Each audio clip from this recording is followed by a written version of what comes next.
Jordan, thank you for having us. Gente, amigos de TECHcetera, estamos con Jordan. Jordan trabaja en el equipo de Public Policy de Uber. Esta noche es el lanzamiento de Uber en Colombia y nos colamos acá para hablar con él antes. Así que vamos a hacerlo en inglés para que nos rinda. Andrés. So first question, $280 million in venture capital, in a venture capital round. What are you doing with that amount? So that's certainly putting us in a position to expand and grow our company. So we started maybe about a year ago. Don't quote me on these numbers. About a year ago, we were in roughly 10 to 15 markets, and now we're in, like I said before, we're in 50 cities, 20 countries. So that money obviously is putting us in a good position to continue to grow and expand our business. Jordan, one question. This is a specific niche in which, for example, in Latin America, you'll find a lot of politics involved, right? Transportation is heavily rooted in politics. When someone comes from outside, what has been your strategy so people can understand you're a good service and you add value to the transportation systems in the city? Sure. So listen, it's not just Latin America. I mean, everywhere in the world, there's it's a deep-rooted industry. I mean, for-hire transportation and the people that are involved in that industry have been around for a long time, and there hasn't been a lot of innovation, right? I mean, things have been the same way for quite many decades. Yeah. So we are trying to improve upon that model and trying to change things in the way people get from point A to point B. So inherent in our technology, and we're a technology company, inherent in our technology are things that make the experience better for the consumer, but also for the driver. So whether it be safety, whether it be accountability, transparency, dependability, whether it be helping cities and communities build and grow small and medium-sized businesses and help economic development in certain areas. We provide through our technology those good things that help improve the cities we're operating in, but also improve the experience for consumers and also the experience for drivers. Okay. So Bogotá, very competitive city in this space. You have this guy that owns, 50% or more than of the taxis in Bogotá. You have Taxi, which is a very popular application right now. They don't offer the service, but they offer, the hiring, the hiring of the cabs. You have Easy Taxi coming from Brazil. There are a couple more startups doing pretty much the same as you are doing. Sure. What makes you different? So we're a premier service, right? We're not just the normal everyday taxi or for-hire transportation service, right? So we're premier. We offer a premier product, right? But people are going to pay for it, right? Okay. So it's a premier service. I mean, we charge more than a taxi, right? But the reason we charge more for a taxi is you're getting exceptional service, right? So through our application, which is GPS enabled, like the driver knows where you are when you request a ride, so he goes exactly to your point of origin, right?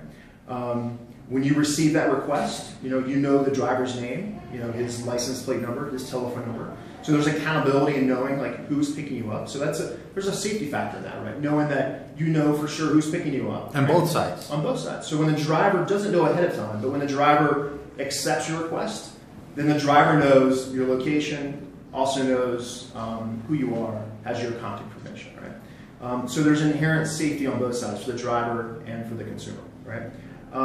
It's also GPS enabled, right? So there's a route, and at the end of the trip, you get a receipt emailed to you within a minute or two that is completely transparent. It gives you your route because it was GPS tracked, right? So if let's say you think the driver went way out of his way to maybe overcharge you, there's accountability there, there's transparency, so you can actually contact us and we'll look at the route and say, okay, makes sense, and we'll refund you the difference. There inherent also in the receipt is a completely transparent breakdown of cost. So you know at the end of the trip what you pay for, whether it be a toll, whether it be an airport charge, whether it be the base fare plus plus or minus plus the time and distance you're charged. So there's the convenience of that and the transparency of that. In addition to that, there's a safety factor. You know, if you're a young woman or a group of young women, or you're out in the town having a good time and you want to make sure you can get home safely, this is a good way to have a feel good. You know, a pretty good feeling that you know the person's going to take you home and you can get home in a safe manner because there's accountability. Yeah, and I think that's one of the important things in a city like this one. Amen. 2 questions. The first one will be when you register in the application, you have to put in your information, including your credit card. Correct. Payment options for the service will be only credit card, or people can pay cash to the driver. No, so another safety component is there's no cash or credit transaction between the driver and the passenger. Okay. So when you sign up for the app, you actually input your credit card data, and so when you enter the car, and then when you drive you're driven to your destination. When you get out, you simply get out and walk away. There is no transaction of money, whether it be credit or cash, between the driver and the passenger. Cool. So you're starting today, you're launching the service in Bogota. What's the size of your fleet? What are you going to show tonight? So we have a pretty good, I'm not going to go into the numbers, okay. But we have a pretty good, we've gotten a really good reception here in Bogota. In fact, better than we thought. Cool. It's been overwhelming demand. In fact, when one of the metrics we use to determine like how excited a city is for us to be there is actually when people fly into the airport, we can track when they're actually open the application to look for Uber. Right? Okay. And so we've been watching, and one of the reasons we came to Bogota, and it's our first city in South America, is because we saw that, hey, listen, there's all these people flying to Bogota, they're actually looking for Uber, but it's not there, we need to be there, right? So we've gotten a warm reception even before we came here officially, and now that we're here, from the driver's side and from the consumer side, it's been very, very positive. In this city, you have the yellow cabs, and then you have like the white executive taxis. Correct. Those are the ones that will be using the service of No, actually, we're just using the white taxis. Okay. So white taxis are the only, are the partners okay, that we're, partners. so we work with partners. So we have no employees. The drivers that we work with partner with us to provide a ride for our Uber users. And yes, white taxis is the premier taxi service and sort of sedan service in Bogota, and that's what we're partnering with. Cool. In terms of advances, I know Uber in San Francisco you can take a cab, an Uber taxi, sure. And they charge based on demand. Will we be seeing something like that in Bogota? Yeah, so you're talking about dynamic pricing. Yeah. Mm-hmm. So dynamic pricing is put in place to make sure that supply meets demand and demand meets supply, right? So essentially, on a Friday, Saturday night, when people are out and about and there's a high demand for our service, right? We want to encourage more drivers to come onto the road, right?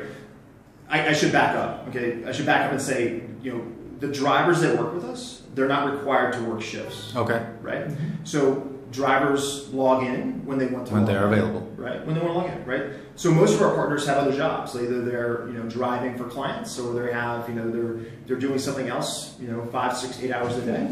And when they want some extra money, they log in on our service to provide a ride for our consumers, right? So understanding that we don't have people on shifts all the time, right? People may be sitting at home, maybe at another job, maybe taking some time off, right? So at peak times when people are when there's high demand for our service, and we have a lot of people requesting rides, to encourage more drivers to come out, when our supply is not meeting our demand, we raise the price in order to encourage more drivers to come out, right? And what happens there is that as we raise the price, okay, all right, there's less demand because people say, well, maybe I will take a taxi because it's cheaper, or hey, you know what? Maybe I'm gonna stay out a little bit longer. Or, there's a free market choice there, right? Yeah. Okay, am I gonna spend more money for this nicer ride, or am I gonna maybe take a cheaper alternative, right? So it's strictly free market. We raise the price when demand's high, and it sort of evens out supply and demand so that everybody is happy. Okay. But the application lets you know what price you're going to be paying before you pay it. Yeah, so that's part of the transparency, right? So you can actually, and this occurs no matter if it's as we call it surge pricing, right? So dynamic pricing is called surge pricing. So even in normal operations or during survey operations, right? You can actually get an estimate of your fare before you get in the car. Right? Okay. So there's complete transparency on an estimate of what you're going to be spending. In addition to that, during surge pricing, you have to affirmatively,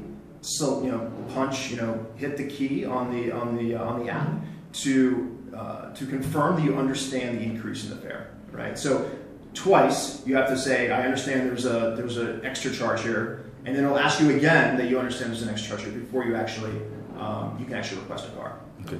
So we tried the app a couple of days ago, sure, and there are still some quirks in terms of pointing out the exact address against the location. Do you think you can solve that quickly? How's that going to work? So I'm not a tech guy. Because that's not a problem with the application, but it's a problem with the maps. And you know that the Agustin Codazzi, which is the one that has mapped the country, is like it's like I don't know, like 2 meters off of what Google says it is. So most of the maps have the same problem, and the applications have the same problem. But either way, it gives you like the information of where you are, and then you can input the rest of the address, right? No. So here's what you can do. So yes, there is obviously depending on how the so we use Google Maps, right? That's the mapping application we use. Depending on its accuracy in each country is obviously going to depend on the accuracy of our service in the country.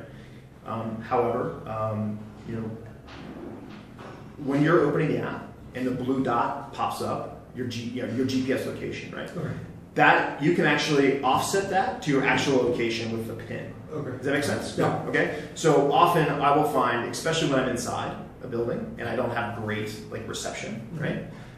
It puts me half a block away because I'm inside the building. I'm getting So what I'll do is the blue dot has me inside the building. Obviously, I don't want to be picked up inside the building. So I use the green pin and move the pin over to where I want to be picked up, cool. And that's where the driver goes, right? So in whether there's you're inside a building, whether there's some other phenomenon that's affecting the GPS signal, right, or the accuracy of the map in a certain country or certain municipality, you can actually be very specific with the pin and tell the driver where to pick you up. Okay. If I'm one of the drivers and I want to partner with you, what do I have to do? What do I get from you? How does it work if I'm on the other side of the equation? I'm one of the drivers. Yeah, sure. So obviously we work with white taxis, which is like the premier service in Bogotá. So the standard of service is higher than the standard taxi here in Bogotá. In addition to that, obviously the drivers come in, they meet with our local team here. Okay. We talk to them, we give them, obviously meet them hand to hand, give them a kind of quick introduction about how we do business. We take a local driving test to ensure that they know how to get from point A to point B.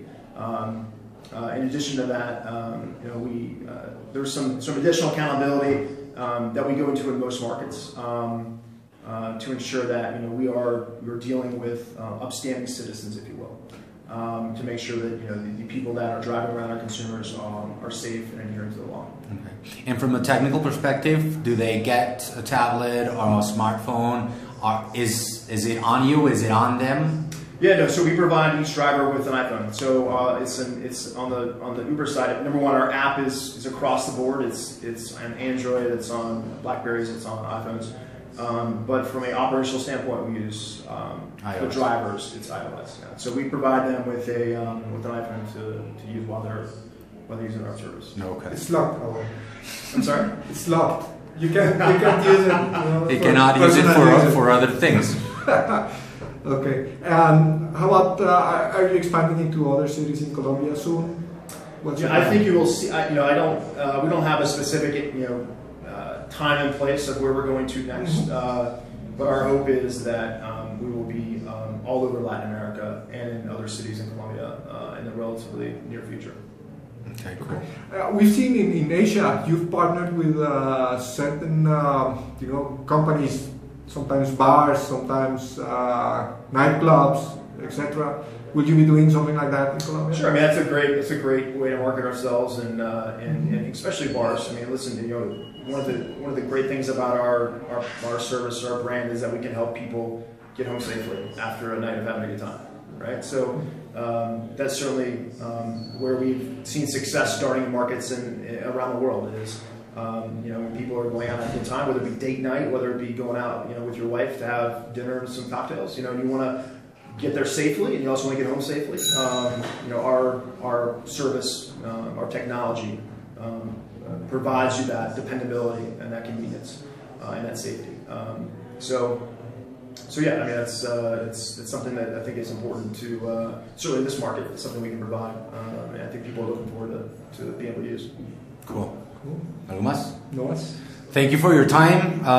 Good luck. I think you've touched 2 or 3 points that are very important for a market like ours. First one, security. Second one, being able to have an outstanding service.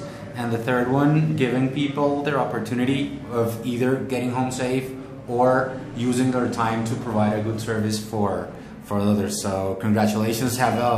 We hope you're very successful, because I think it will help everyone in this city with a traffic problem. Well, thank you, and I look forward to hearing back from you both after you've given it a shot. Awesome. Thank you. Thank you. Thank you.